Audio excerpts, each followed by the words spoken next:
Before a man could even learn the layout of the battlefields, he was already marked for death. Between 1 and 1.5 million people died here. The ground turned red and screams echoed in the cold air. Battle is a small word for this chaos. It was hatred turned into violence. Imagine being Soviet soldiers who didn't even get to fire their guns. They lived for less than 24 hours after arriving.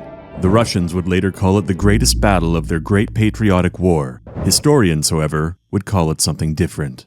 The deadliest battle in human history. So what turned the city into a slaughterhouse death refused to close?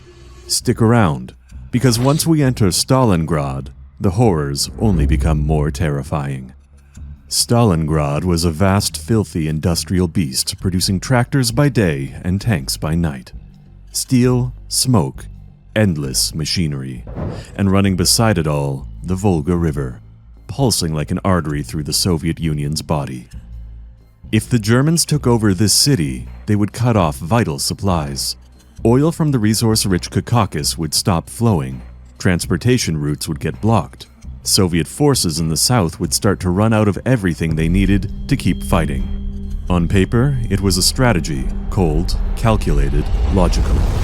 But Stalingrad carried something far more dangerous than factories and rail lines. It carried a name.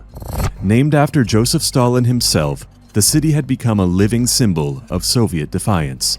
To take it would humiliate the regime. To lose it would be unthinkable. And Adolf Hitler knew exactly how powerful that symbolism was.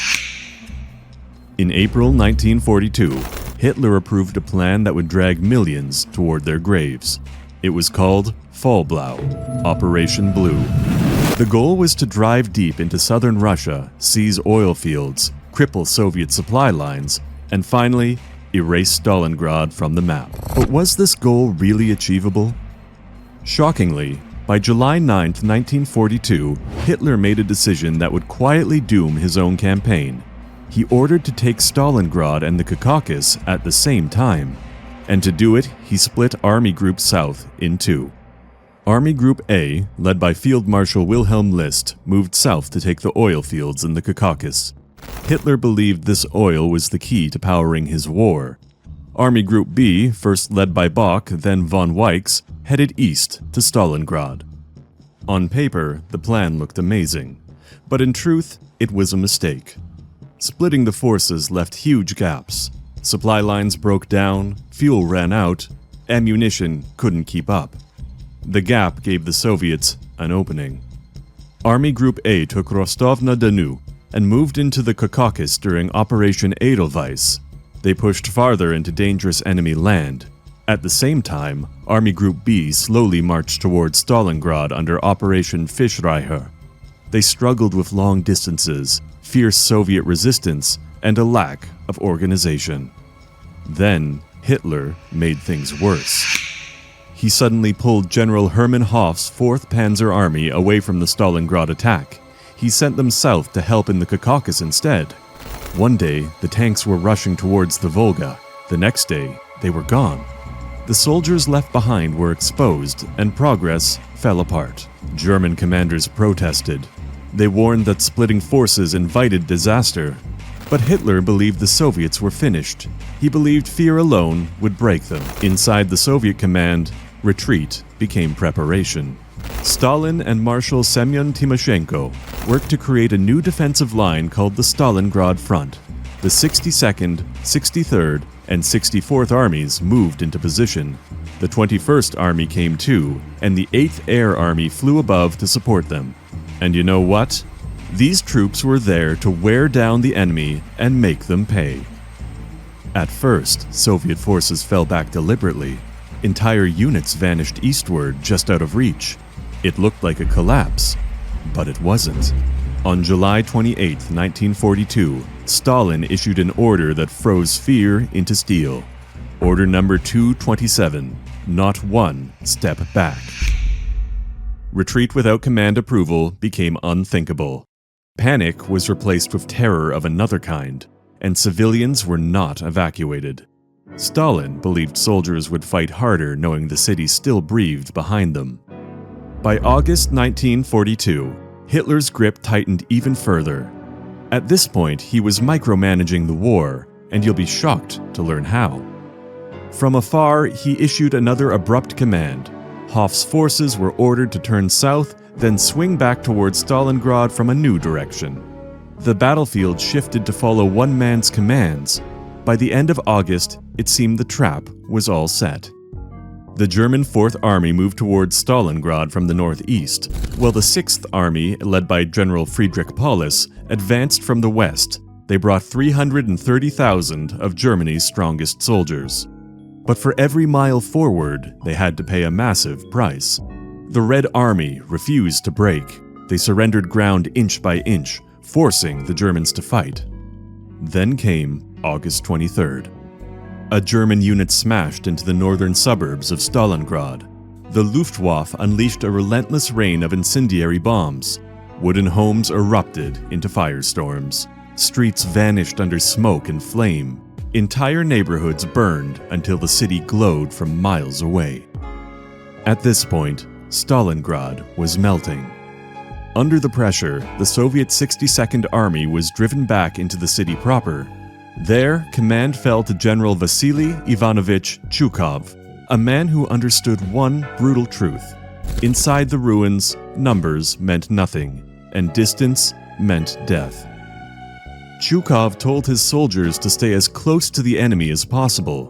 While the Germans focused everything on taking Stalingrad piece by piece, something even worse was going on outside the shattered city. German lines now stretched nearly 400 miles north towards Voronezh and 400 miles south towards the Terek River. Vast sections were exposed, lightly held, and dangerously vulnerable. By mid-September, Stalingrad had been crushed into a sliver of existence. The Soviet defenders were pinned against the Volga itself. There was nowhere left to fall back. Still, they refused to disappear. At night, supplies were brought across the Volga River by boat. The soldiers stayed low as enemy shells exploded all around. Some boats didn't make it to the other side. Others arrived already on fire. Inside the city, fighting became intimate and merciless. Factories became fortresses, stairwells became killing zones. Entire blocks were reduced to rubble, then fought over anyway. By October 14th, the Soviet soldiers were almost backed up to the river. German machine guns targeted the last places to cross. It seemed like one more attack, and Stalingrad would be lost. But that moment never came. In November, the Red Army struck back, not where the Germans expected, but where they were weakest. Operation Uranus was a secret plan created by Generals Zhukov, Vasilevsky, and Voronov. Instead of attacking the strongest part of the city, the Soviet forces hit the weaker areas on the edges. These areas were defended by Romanian, Hungarian, and Italian soldiers who were spread too thin. They couldn't hold the line and fell apart almost right away. Within days, two massive Soviet spearheads met near Kalach, nearly 60 miles from Stalingrad. The German 6th Army and much of the 4th Panzer Army were suddenly encircled. Commanders begged for permission to break out. But guess what? Hitler refused. He ordered them to stand their ground, promising resupply by air. But Luftwaffe could not deliver what was needed. By mid-December 1942, the harsh truth had finally reached Berlin. Hitler called on one of his top commanders, Field Marshal Erich von Manstein, and told him to lead a mission to rescue the trapped 6th Army. It was called Operation Winter Tempest. Manstein's plan was simple and brutally risky. His forces would drive east, smash through Soviet lines, and reopen a corridor to General Friedrich Paulus and his trapped men. But there was a fatal condition. Hitler refused to allow Paulus to move west to meet them. Manstein's rescue force moved forward all by themselves, even though they didn't have enough troops, fuel, or supplies. They got near, but it wasn't close enough. And as the Germans pushed ahead, the Soviets launched another powerful attack. On December 16th, the Soviets started Operation Saturn, meant to destroy any chance of a rescue. They hit the weakened Axis forces hard. making the encirclement even larger and forcing German relief troops farther away. By now, winter had taken over the battlefield. The Volga River froze solid. Soviet soldiers, tanks, and supplies crossed over the ice, ensuring Stalingrad's fall. Inside the pocket, conditions collapsed. Food was gone. Wounded men froze where they lay. Starvation hollowed faces beyond recognition. Still, Hitler demanded obedience. He ordered the 6th Army to fight to the last man. Then came the final psychological blow. Hitler promoted Paulus to Field Marshal, a rank no German officer had ever surrendered with. The message was clear: death or dishonor. On January 10, 1943, the Soviets launched Operation Ring, the final assault. 7 Soviet armies closed in, grinding the encircled Germans into shrinking pockets of rubble and ice. By January 31st, Paulus made a choice Hitler would never. He surrendered. And he wasn't alone. Along with him came 22 generals and more than 91,000 freezing soldiers. By February 2nd, it was over. Soviet forces moved through the ruins of Stalingrad and discovered what the battle had truly cost. All around Stalingrad, there were piles of bodies. More than 250,000 German and Romanian soldiers lay dead.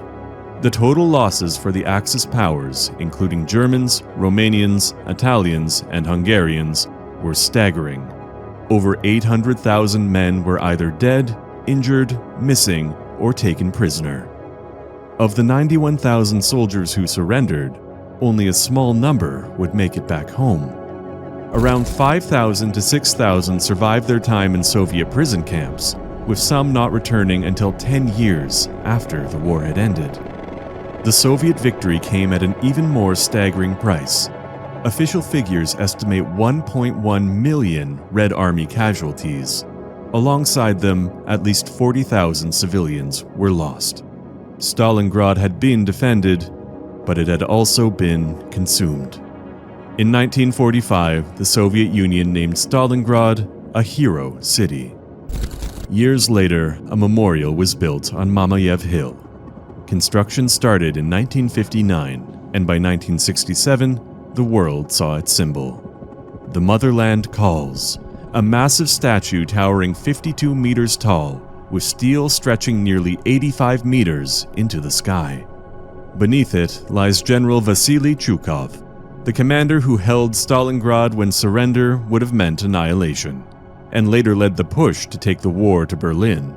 He rests where the fate of the city was sealed. Stalingrad was a place where beliefs and ideas clashed so intensely that it cost countless lives. The city became a battlefield unlike any other, where homes turned to rubble and streets became places of unimaginable loss. Even though victory was achieved, it came with such a great sacrifice that it felt bittersweet. So ask yourself, was Stalingrad a heroic stand or the darkest proof of what humans are willing to endure? If this story made you feel something, give the video a like. If you can still feel the weight of it, subscribe and hit the bell. Next time we'll uncover another chapter, like the Black Death, and you won't want to miss that. So yeah, until then,